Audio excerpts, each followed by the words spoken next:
Já už vím, jak dlouho jsem. Vy tam ráno. já chymikuju to už Si vůbec to smlouvu? Endrus má mapu a najíždí na bránu. Vypadá to, že bude střílet. A je to to.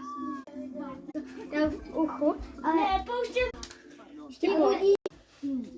Chápem. Já to zavatím tátovi s něčím, že... Ty domluvte s tatínkem.